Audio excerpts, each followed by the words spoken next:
So my talk is entitled Using TypeScript in Your JavaScript Projects. My name is Joe Skeen. A little bit about me, I'm a passionate developer. I've been writing code ever since I was 8 years old, and I just love writing code and being able to create stuff that is cool. And over time I've developed a passion for writing high quality software, and I've dabbled in everything from server side to front end in both the JavaScript world as well as the object-oriented world. So I've been kind of around the block, so to speak, with development. Currently I'm working for Intermountain Healthcare. I've also worked for some other places as well, including those three, and a few more. I've done some other things in the community. I presented a talk similar to this one at Open West conference last year, as well as the Utah Angular meetup and the Utah.js conference. I'm out on GitHub.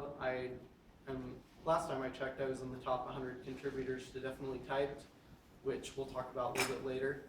I'm on HackHands. If you ever want any on-demand mentoring, I can hop on and answer your questions. So, who here knows a lot about TypeScript? Who here knows a little bit about TypeScript? Who here knows nothing about TypeScript? Oh wow, okay, we got a good mix there. So, those who know about TypeScript, what is TypeScript in just a few words? What is it? Superset of JavaScript. Superset of JavaScript? Anything else? JavaScript. Types in JavaScript, okay. Type-safe JavaScript, okay. What else? Anything else? Bee's knees. Bee's knees, all right, I'll take that.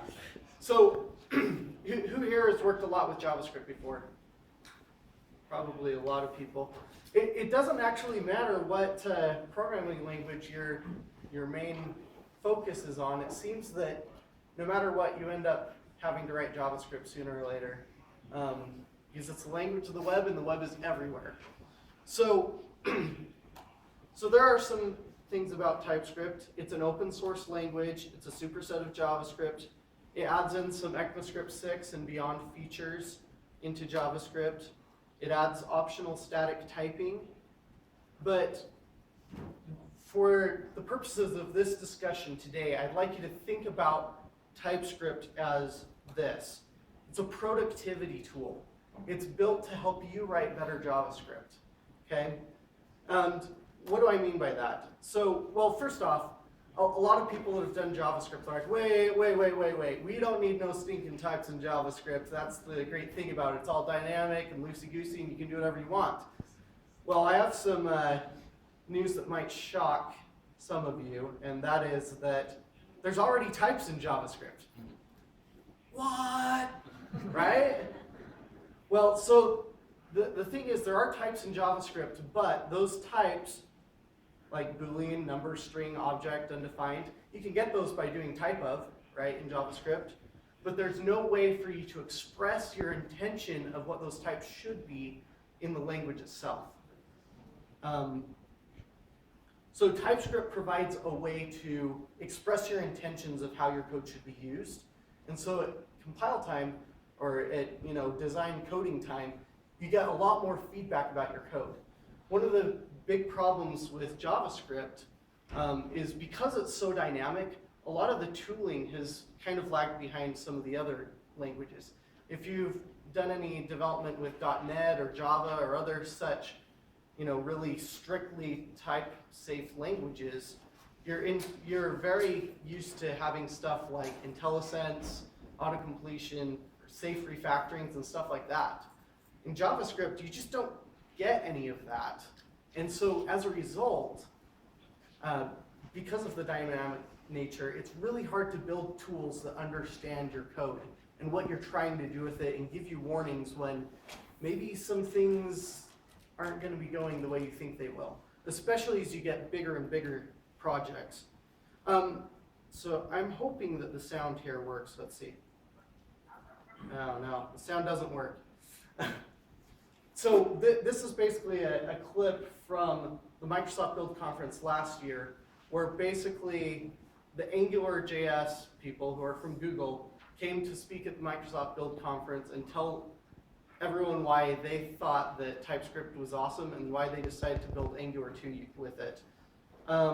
Since we can't do the volume, I really wish maybe they have a, you know, anyway, I'll just sum it up. So basically, Misko, the person who invented Angular, basically said that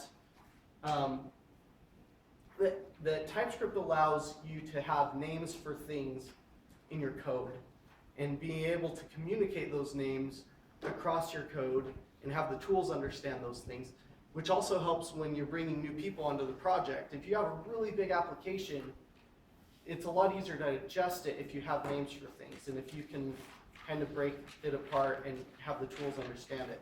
It also makes testing a lot easier because you can have contracts on your components and then you can test those contracts and things like that. If anyone is interested, after the session, I'll show you this when you can come up a little bit closer so you can hear it.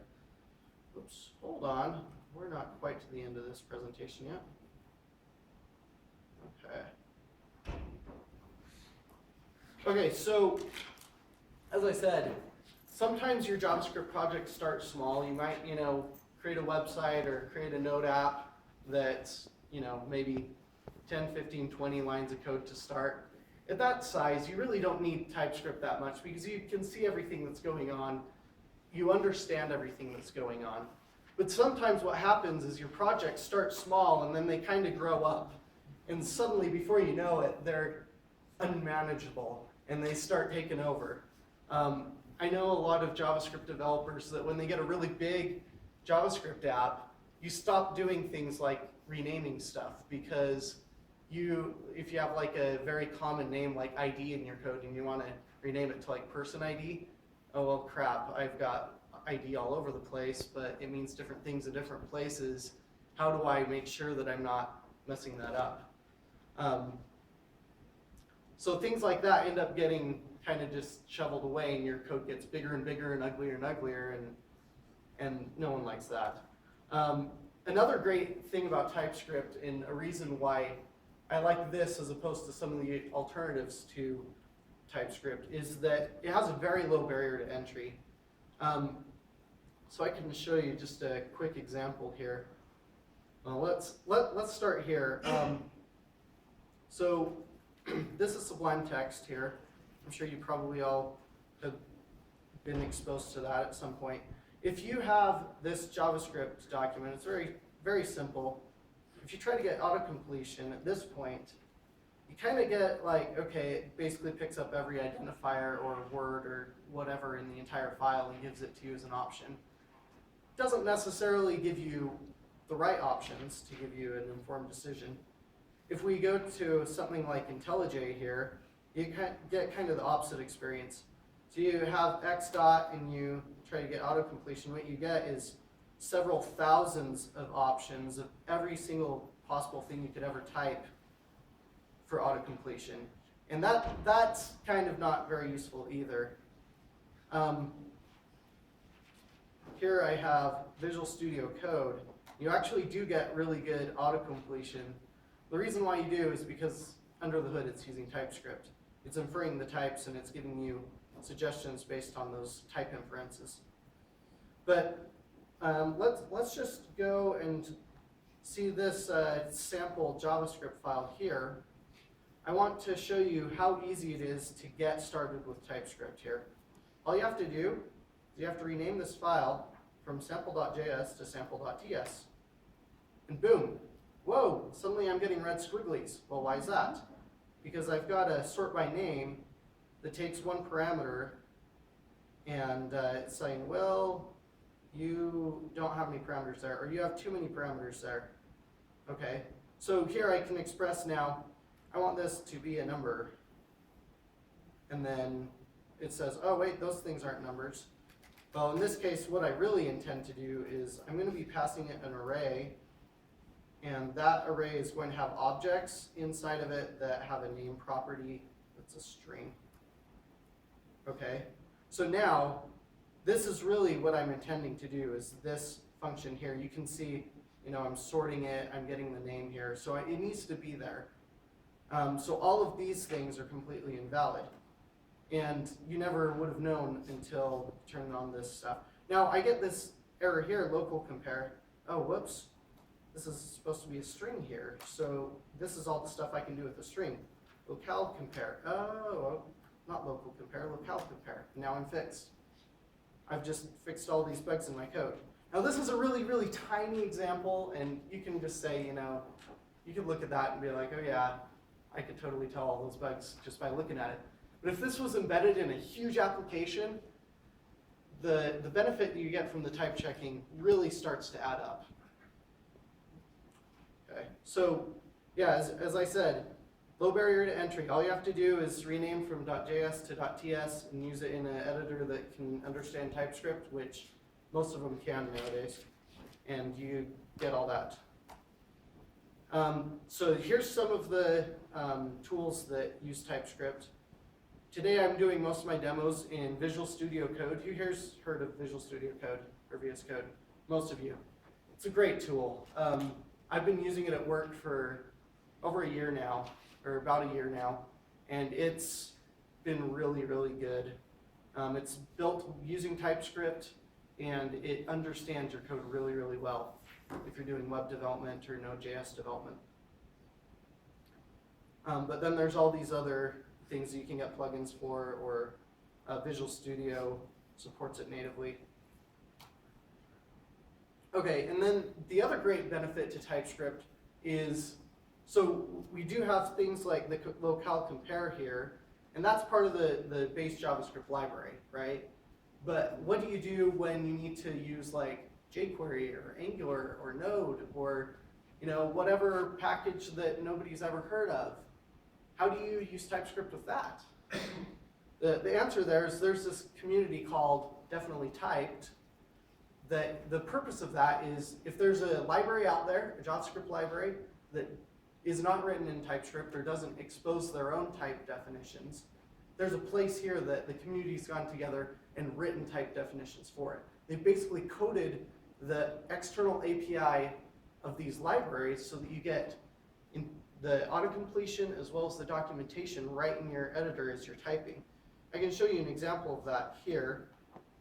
So like for example, normally you don't get a whole lot of help here, but if let's turn this into a TypeScript file here, and I'm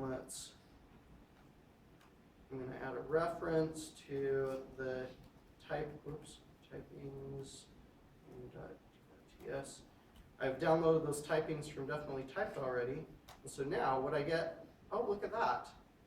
So it understands here that this is a jQuery object, and that this each takes a function where it's expecting the first parameter to be a number and the second to be an element. So I get all the stuff that's relevant to a number. And I didn't have to add any type annotations or stuff like that, because all of that is already documented in the type definition. You can jump to it and see what this looks like. It's just basically a declaration that says there's going to be an each function here that has all this stuff. And you can have interfaces and things to compose the types and really describe what that document or what that API looks like. So that's pretty cool. And the Definitely Typed repository has thousands of type definitions in it. People have really gone in and helped to build up that library there.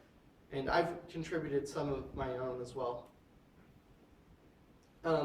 Okay, here's another cool website is definitelytyped.org/TSD. This is basically a website that they've made it so you can search the type definitions that we have there. So I can say like Angular. So they've got, oh look at all these Angular libraries that they have type definitions for on Definitely Typed. Does anyone have any other JavaScript libraries they'd like me to throw in there and see if we have type definitions for? Left pad. Left pad? Yeah. Nope, sorry. But you could write your own. So we have Express.js, we have a bunch of Node stuff. We have, what's that? Yep, there we go. Axios. It's right there. We have stuff for MongoDB. We have stuff for, there's a lot of things in there. And so it's a great community, a great library for grabbing this stuff. And then if you want any more information, the Microsoft Build Conference always has really great talks on TypeScript that can give you even more benefits than what we cover here today. Okay, so enough talk, let's code. So let's look at some of these examples I've put together here. So we already looked at this here where we have the auto-completion. If we switch this to a .ts file, we can even get stuff for the JQuery stuff. Who here, okay, let's see. Who here does mostly back-end JavaScript development, like Node.js stuff? Anyone? So one guy in the back, awesome. Two, okay, a couple of guys. How about front end? Cool. Who here has worked with Angular? Oh, more than the people that are in the front end. That's great. You always get some interesting stuff there. So so this is an Angular 1 example here. And let's a reference to typings. Yes. Okay. So anyway, I have this Angular 1 controller here, and we've got an Angular scope, HTTP. This is kind of the pattern that you see for a lot of Angular 1 stuff. Let's go over to, where's my service.ts. So I've defined an Angular service. This one's using the full ECMAScript 6 classes and everything. It's still an Angular 1, but you can see that I'm doing a service and passing that there. And this service has an interface here. So it's basically saying that this service has a hello count 1, it's a number, and say hello function that returns a string. So we go in here to our say Angular.ts. We have the reference to that file that has the service stuff in it. It's just called myservice.ts. Never type when people are watching, it doesn't work. But here we can see, okay, look at that.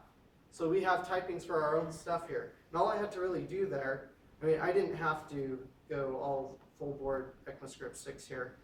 In fact, a lot of the stuff we have at work where we're kind of transitioning to TypeScript, we have everything kind of in the old style of using factories and stuff like that, but then we just have an interface here, and then we can still have the type annotation here, demo.imyservice, and we get our full help there. And I can say, oh, whoops, that's not the way it's supposed to be. It's supposed to have no parameters.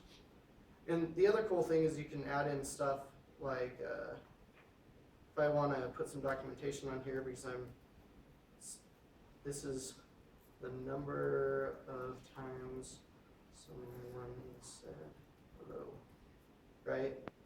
And then you can go back to your code here, and where you're using it, it has full JS doc support and stuff like that.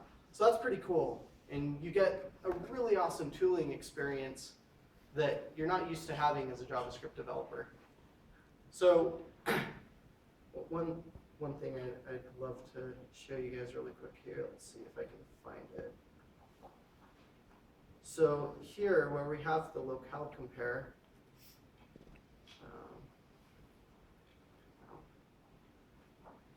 oh gosh, I missed it. Okay, let's put that type annotation back in there. Array of an object with name string.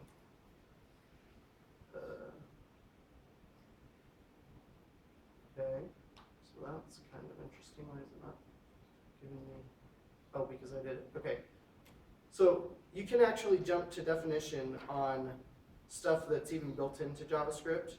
And this is kind of interesting because this is called lib.d.ts. This has all of the base JavaScript library, DOM manipulation, everything like that. you look at this, as a JavaScript developer, this is 17,000 lines long. This is all the stuff that you're supposed to memorize as a JavaScript developer. All of this stuff you're supposed to just know, because if you type it wrong or if you use it wrong, it's not going to work, right? So it's really good to have your tools kind of give you the support, show you where you might be going wrong a little bit, things like that.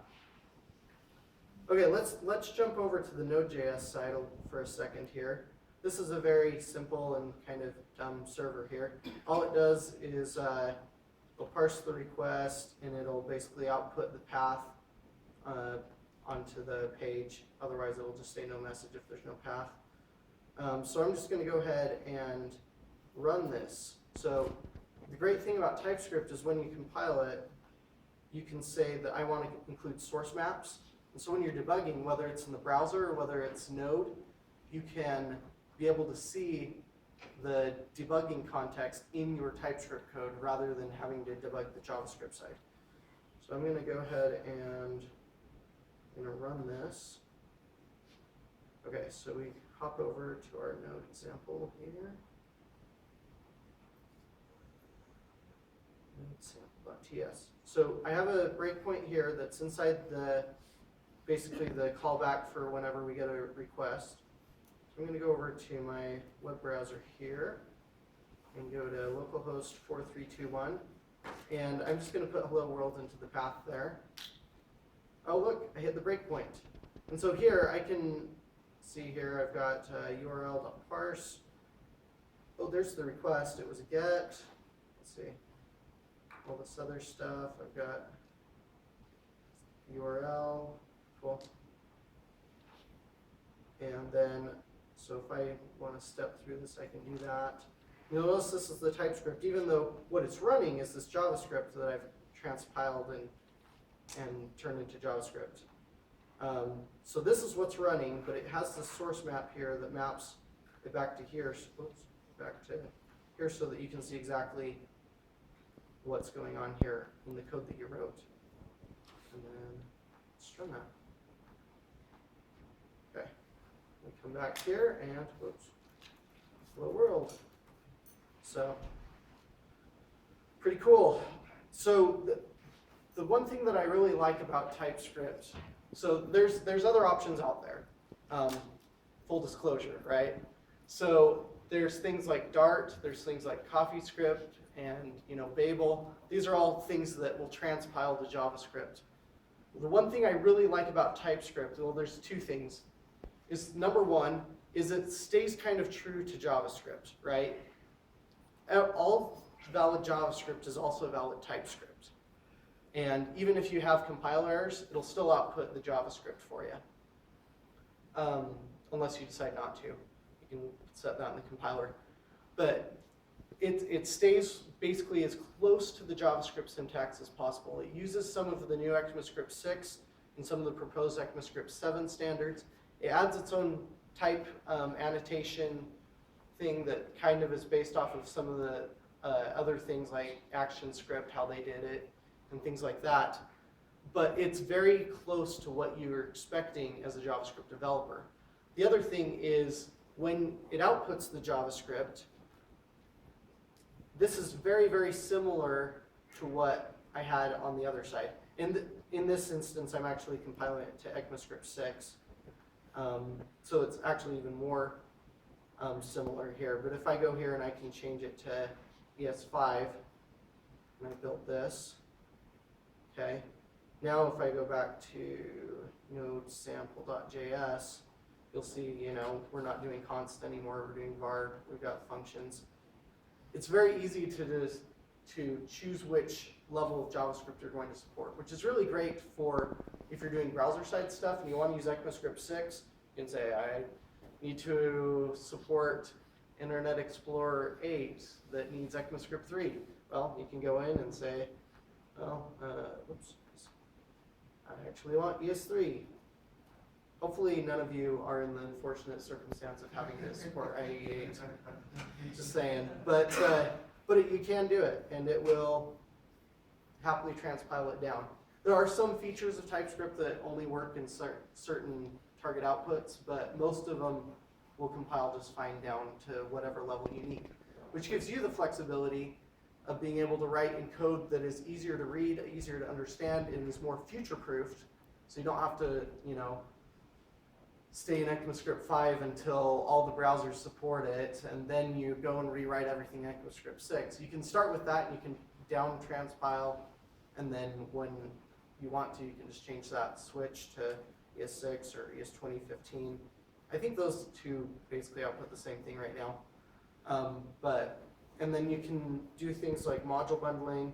This is set up for Node with CommonJS.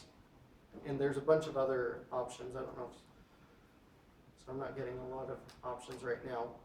Probably the internet here, which is great. But you basically have a lot of flexibility over your code, or a lot of control over your code, and flexibility to output it whatever you want. So basically all starts and ends with JavaScript. And if you decide that, okay, I've tried TypeScript out, I really don't think I'm getting the benefits I want from it, well, you can just transpile your code, take it, and use it with JavaScript. It outputs really nice code that is pretty readable and pretty close to what you would probably be doing if you're kind of up on best practices of JavaScript coding. Cool, so with that, we still have some time left here. Let's see.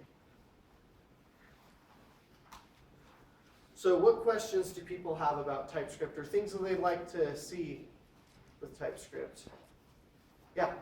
Okay, so one of the issues that we have in our company is everything's having to go over to JavaScript for some reason, which is totally fine.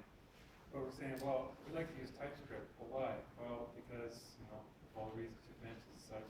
A lot of people seem to be against it. Well, TypeScript isn't supported on such as like platform, which doesn't make any sense, as you know.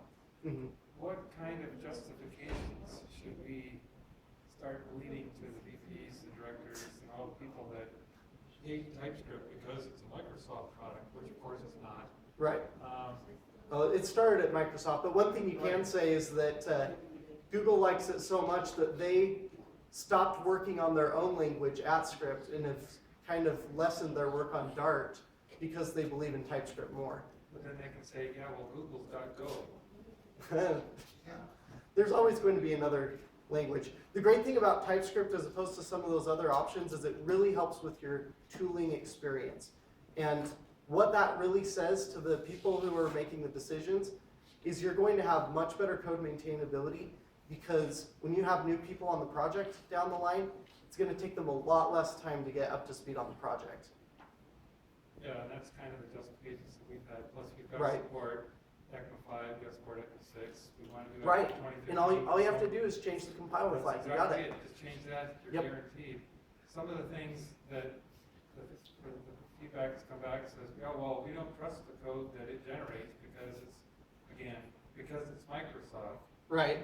It's more of a learning thing as far as what I'm starting to get at is that these people aren't educated as to what TypeScript really means. Yeah. Well, and to be honest, I've kind of been battling this at work as well. Very similar things. The management is actually open to TypeScript, but a lot of the developers have been very hesitant to adopt it. So one of the ways that I helped to increase adoption is, so we have a Yeoman project that we use for starting new projects. You familiar with what Yeoman is? Yes, no? No. It's basically it's a templating thing, so you can put in all your files and you can put in replacement variables, and then you can run this generator and it'll ask you a few questions and it'll generate your project for you. So anyway, we have this and it's based on ECMAScript 5, no TypeScript. So what I did was I added in TypeScript, but I added in just the least amount of TypeScript that I could. And that was basically leaving everything intact, not adding anything except for if it was a type annotation that needed to be there for you to understand what was going on in the code, or adding interfaces for services. And I was able to show when I was done with that when you transpile this TypeScript into this JavaScript, I did a diff, and all it did was erase the types, and that was it, right? So you can say, look, it's not generating code, right? It's just more taking the tooling part out of it because the browsers won't understand that.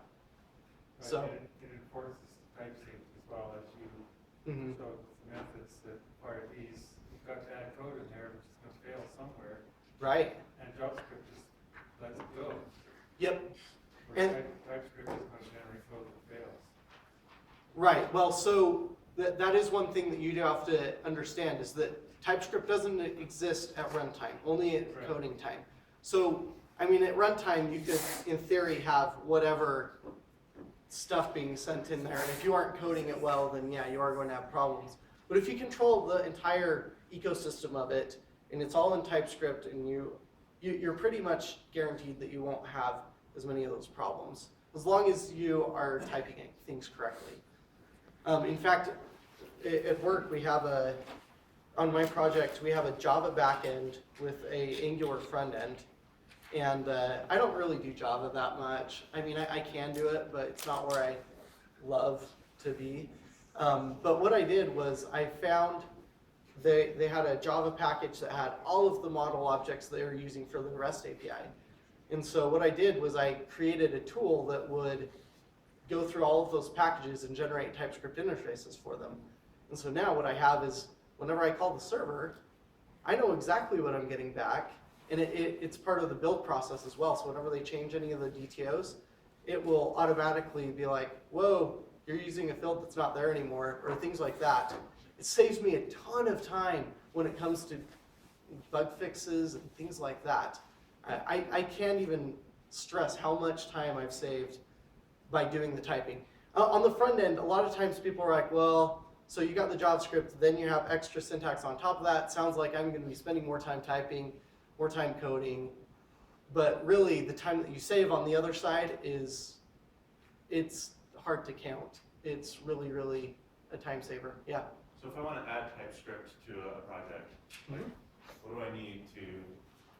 Excellent. You kind of mentioned it a little bit. So I'm assuming that a lot of people who are doing JavaScript projects nowadays are using NPM and or Bower to pull their packages in. Is that pretty consistent? Yeah? Okay. So all you need to do to get TypeScript, so I'll go to a console window here. Oops, here we go. Here. Oops. Let's get it bigger. Here we go. NPM install -g TypeScript. And now you have TypeScript. So it's really, really easy. And you say TSC, and that's the TypeScript compiler. You can pass it a file and it'll transpile it from TS to JS. Or you can do a TypeScript project, which is basically you just have a tsconfig.json file in there. And there's all the documentation online about that. But you can just have that in the folder and then it will fill in all your compiler things for you. If you go to typescriptlang.org, this is the homepage for TypeScript, typescriptlang.org. Let's see if I have a slide that actually has that link on it. I think I do. Oh yeah, my slide's over here. Nope, I don't. Shame on me. But typescriptlang.org is the homepage for TypeScript. You can also check out the github.com/Microsoft/TypeScript. That's where they actually have the code. You can look at it, you can look at the issues, you can look at the pull requests. One of the things I like to do is go look at the milestones. Right now they're working on TypeScript 2.0. And then you can also see their roadmap under the wiki. And these are all the cool things that they're adding into the language. They've actually had a really good release cadence. They've had a minor version every, I'd say, maybe 2 to 3 months. So they've been adding a bunch of stuff in. They've been increasing their ECMAScript 6 support, as well as some of these other things. They added in async await, which is a really, really cool thing if you're working in an ECMAScript 6 environment that supports generators. You can't transpile it down to ECMAScript 5 or 3 yet, but basically it allows you to write, instead of having all these asynchronous callbacks that like nest and make your code super, super nested, you can instead say, await this promise, and then just keep on coding as if it were, you know, one after another. So that's pretty cool. You get a lot of really great features by doing that. So yeah, npm install -g TypeScript. If you use Visual Studio Code, I think it has some of that stuff built in already. And you get lots of great stuff with that. Anything else?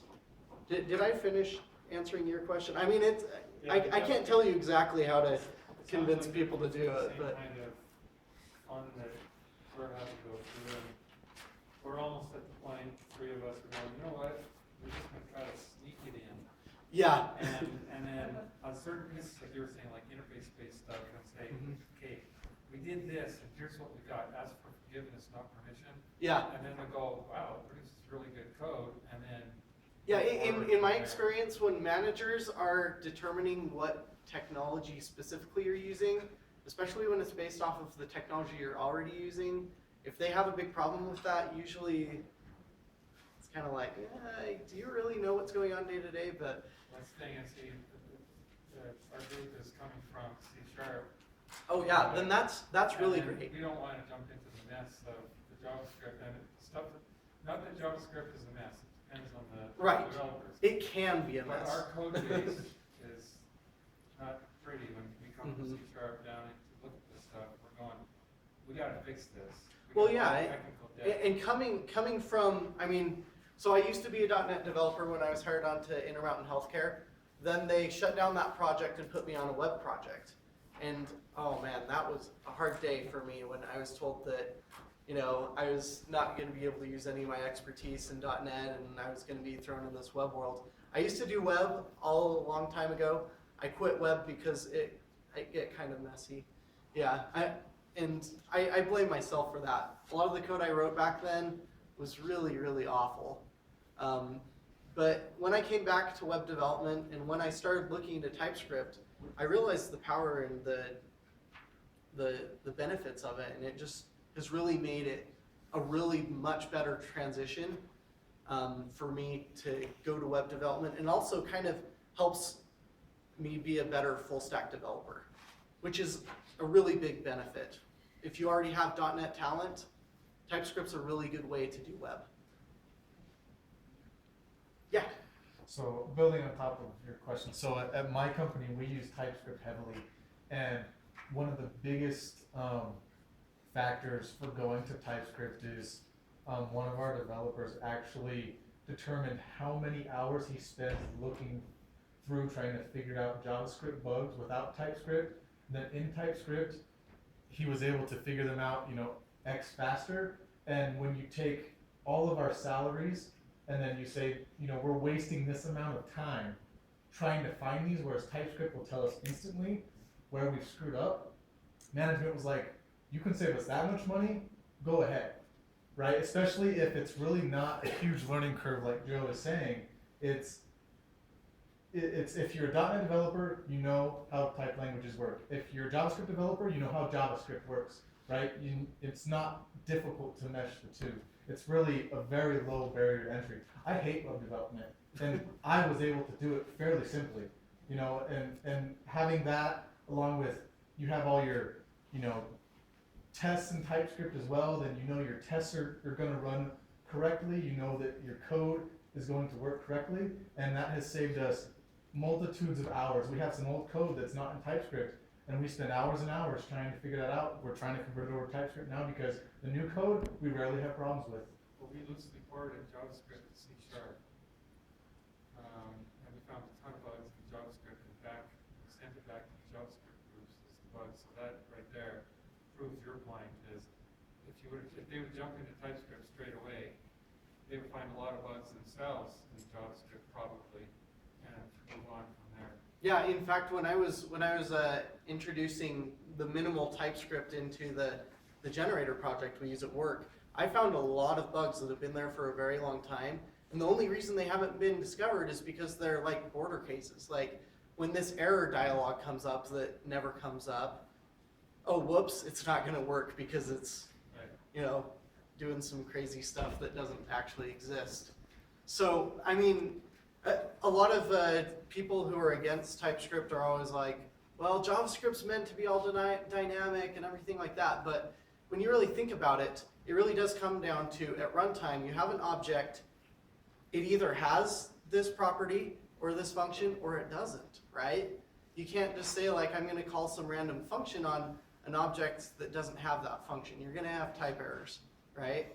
So being able to discover those type errors instead of at runtime, development time, huge, huge difference. It's a game changer. Anyone else? Oh, yeah. Could you speak to Angular 2? Oh yeah, Angular 2. Yeah, so let's hop over to Angular.io really quick. Oh, I am really excited about Angular 2. Oh, and by the way, if anyone's interested about learning more about TypeScript, there's a session right after lunch, 120 to 220 in lower level 110, called Using TypeScript Decorators with Angular. I read the thing about that. It looks really interesting, so that's probably a good place to go after this. Well, after lunch, of course. Everyone wants lunch. But Angular 2, so let's see if we can go to the quick start here. So the great thing about Angular 2 is they've kind of used some of the greatness of TypeScript with the, basically they're using this ECMAScript 6 import syntax here. Oops. And they have classes for their components instead of having just kind of functions. But the great thing is they've also added on this ECMAScript 7 proposed feature, called decorators, which basically, when you compile it, this is really neat. Let's see if I can just quickly, I don't have an Angular 2 one here. Let's see if I open up. This is a really, really cool example. ngconf 2015 demo, I believe, has this. So, do.ts. Okay, so this is basically what, and this isn't completely up to date because they've changed Angular 2 a little bit since then, but this is basically what an Angular 2 app looks more like. So we've got these decorators here that tell you that basically when the code is compiled from TypeScript to JavaScript, it will actually wrap these functions and attach metadata to it that you can access at runtime. So that basically makes it cleaner for you to define it here without having to do all that stuff that you've done in the past. So it's all kind of declarative up here, but then at runtime it kind of builds all that up. Let's see if I can build this. I don't know if it'll work or not. Let's see.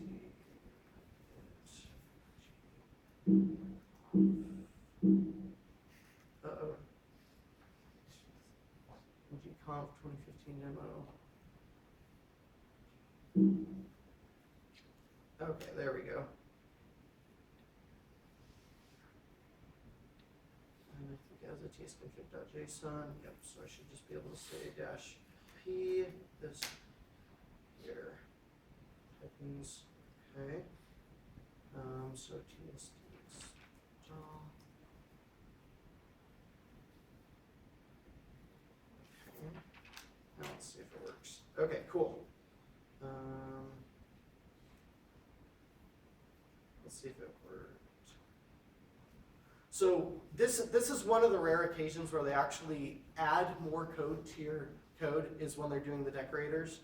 So they add this decorate and this metadata here, but basically these functions will take care of all your decoration stuff. And so we've got the metadata. It has the component and the view here, the metadata And the great thing is when you're using this in Angular 2, at runtime, so it'll have all of this information on the types put into the metadata, so at runtime, it will know how to inject stuff into your controllers by just looking at the type annotations, which is really, really neat. So, did you want to look at anything else specifically about Angular 2, or? No, I was just curious how they're doing dependency injection. Yeah, so it's all with that metadata stuff. So those decorators pull that stuff when it compiles into the metadata object, and then at runtime it can look up the metadata on that object and grab something to inject into it. Really, really neat. So you don't have to have any of the, with Angular 1 you had to do like a string version of the name of the thing you wanted to inject and then actually inject it.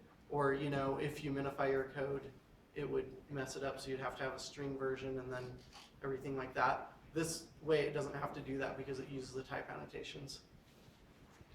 So that is a really great option. I know that they've been working with other teams as well, other than the Angular team, to try to, the goal of TypeScript is really to be able to be everywhere that JavaScript is. So they're working with a lot of different library designers to make sure that as JavaScript continues to evolve, the TypeScript can be relevant and useful in those instances. Anything else? Yeah. So I'm coming from iOS development, Mhm. and learning web. Mm. Coming from that, like I'm like, this makes like really perfect sense because it's all built in. So have you been doing Objective-C or Swift Both. mainly? Okay, cool. And Swift's like really type safe. Mm-hmm. But you know, even like so, like coming from that paradigm, I'm like, oh, this makes perfect sense. And you realize like you know, getting into web, I was like, this is the stuff that was frustrating me. Yeah. I was like, wait, it's not just there. Yeah. So learning, you know, this is great. Like learning about TypeScript or whatever. Yeah. And also I just make a comment. I'm working on a startup, so I need great front-end web developers. I'm looking for. I'm learning it, but looking for someone who's awesome. So Cool. if you're So, interested, come talk to me. yeah. Will you be using TypeScript in your front end? It sounds like we should. So if you don't know it, just learn it. But you know, I don't know if that's a deal breaker yet. Right. But Fair I enough. might, but I might push it. Yeah. Cool. Because now that I know, I'm like, oh, I get it. Like you said, coming from iOS, I'm like, well, I would totally want this. Yeah. Yeah. Our iOS and Android guy is almost having a cow about the fact he's going to be dropped into the JavaScript business as well. Yeah. iOS is Swift, and Android, of course, is Java, and we're having to tread very softly currently. And eventually he's going to get a 5 o'clock surprise and say, hey, we're switching. So, Yeah. Having been there, that's not a fun day. And the reason why it's not is because a lot of the people that have been doing type safety stuff, they've generally, a lot of them have played around in the JavaScript world before and gotten burned, you know? Yeah. And this is a really great way to say, you know what? I get it.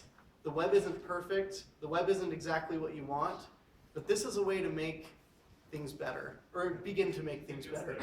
Yeah, kind of like, you know, episode 7 at the beginning of Star Wars. This will begin to make things better. well, we've got six platforms, one code base is what the VP wants. Yeah, and you know, if you got to go that way, JavaScript has kind of become the universal language. You may hate it, you may like it, but JavaScript's the only thing that will run in browsers and every single device possible, pretty much nowadays, right? I mean, there are some things that need really low level assembly level, but that's not what we're talking about here.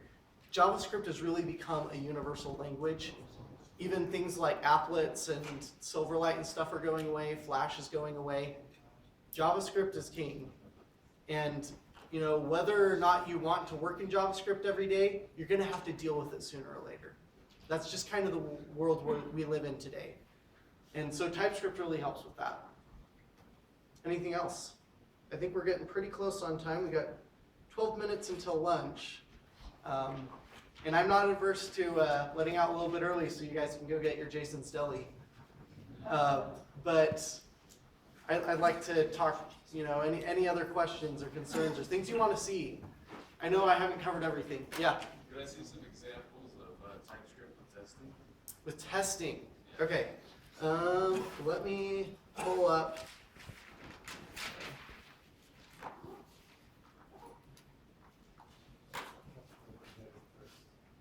So this is my project at work, and I'll have to be careful about what I show you. But let's see here. Go to JS.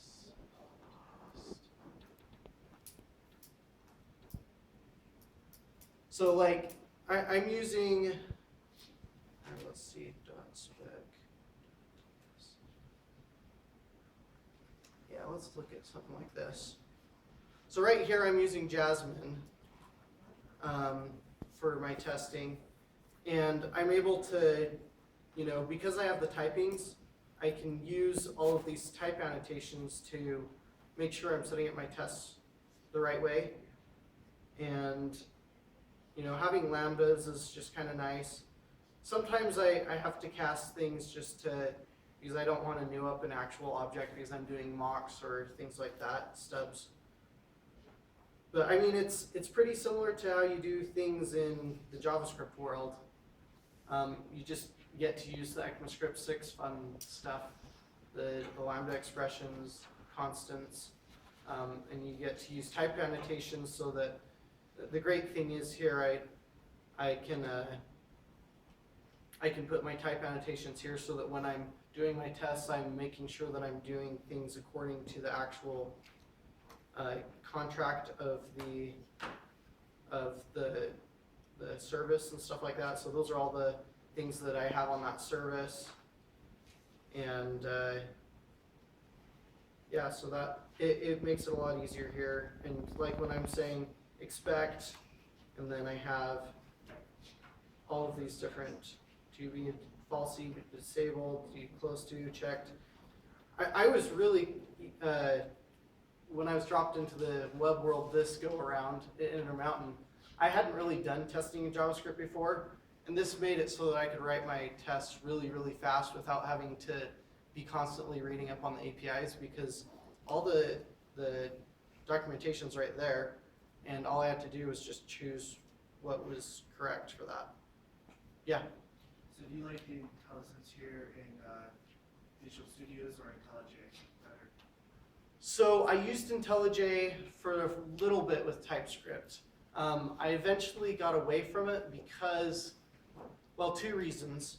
IntelliJ is built primarily for Java development, and I'm not doing the back end, I'm only doing the front end.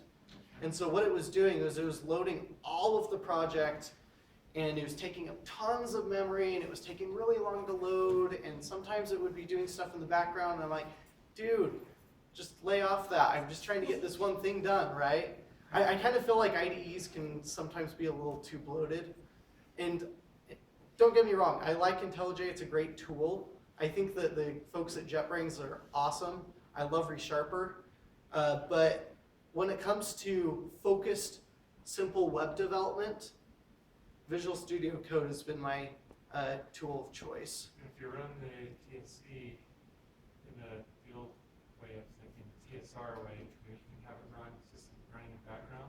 As soon as you save that TS file, it immediately compiles the Yep, exactly. Immediately transcodes the JS. And if you run your web browser running all the time, all you got to do is go to your browser, hit F5, and your application just immediately changes. Yep. So if you run TCH, I think, is it TCH? TSC, TypeScript compiler. No, that's the compiler, but then there's another background app that you can run, which. Oh, so but if you do TSC space -W, then it does the watch. Right, but then there's Extra another one, Oh, another there's- background app that sits there and runs, and it renders all of your Okay. web services just at the same time. Since you run these, Anders Heilberg showed it at Build. Oh, this year? Yeah. I missed that session, so I'll have to go back and look at that. Yeah, So I recommend everybody go to Build 2016 and look up Anders Heilberg. Yeah. TypeScript talk and just watch it. It's so what? very Yeah, informative. he did one on what's new in TypeScript. I actually have a link to it, but I haven't watched it yet. I mean, it makes it real easy. You just save your TS and don't done. Yeah, it's great. As you go. And then also, kind of to your point with the IDEs. So if you go to Open West conference, is anyone here going to Open West this year? Open West conference. It's going to be in July. It's going to be at the Southtown, what do they call it? The place right next to Jordan Commons. Southtown Expo. So it's going to be there, and I'm going to be talking on Visual Studio Code as well as Gulp.